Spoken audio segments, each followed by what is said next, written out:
Hittner, parabéns pela entrevista com Celso Amorim, um golaço diante da iminência da divulgação de um novo posicionamento dos BRICS, de uma entrevista do presidente Lula, que deve falar justamente sobre esse tema.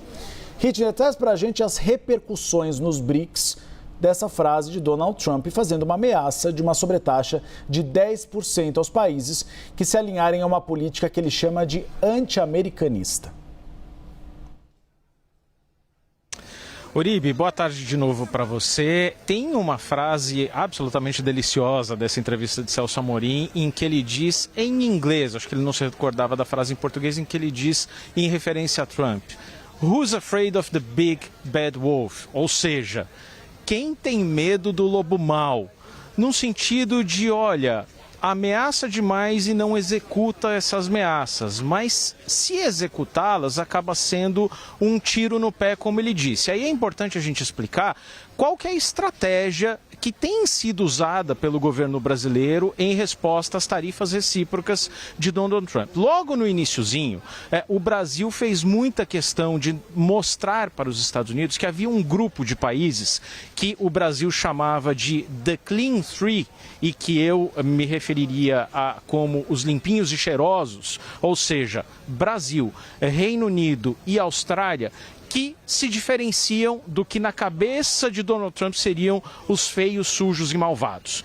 Por que limpinhos e cheirosos? Porque, no final das contas, os Estados Unidos têm superávit comercial na relação com esses três países, com Brasil, Reino Unido e Austrália. O Brasil tem déficit com os Estados Unidos. Só no primeiro trimestre, $1 bilhão.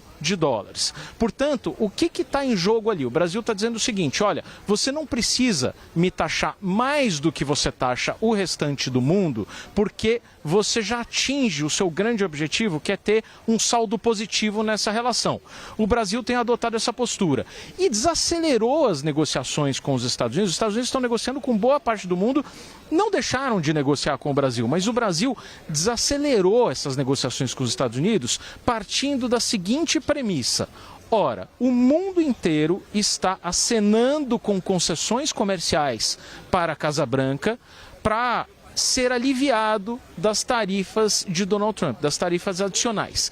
Nessas tarifas adicionais que foram anunciadas naquele emblemático Dia da Libertação, 2 de abril, e depois Donald Trump deu um tempo e sentou para negociar, esse prazo para negociar está vencendo agora, o Brasil já tem uma tarifa de 10% a mais. Essa tarifa de 10% é a mínima dentro de todos os países tarifados.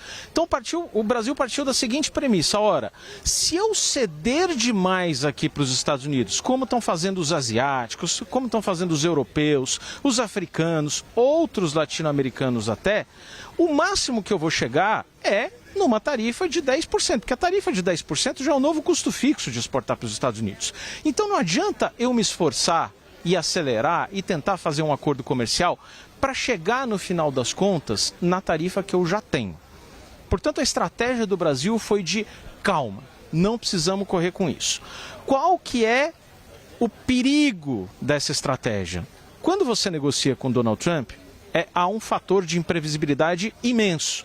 Então, para o presidente dos Estados Unidos acordar um belo dia e dizer: eu não gostei da declaração dos BRICS, tem alguma coisa aí que me cheira mal, e resolveu aplicar uma nova tarifa de 10%, pouco custa. Portanto, essa estratégia foi adotada e embute um certo perigo, mas a reação, inclusive de outros países até agora, China, Malásia, África do Sul, que se pronunciaram, foi de botar um pouco de água na fervura, de não entrar na pilha e de dizer: calma, vamos negociar, não vamos partir para esse caminho de protecionismo, o BRICS não é um bloco anti-ocidental. Essa foi a linha até agora, Uribe.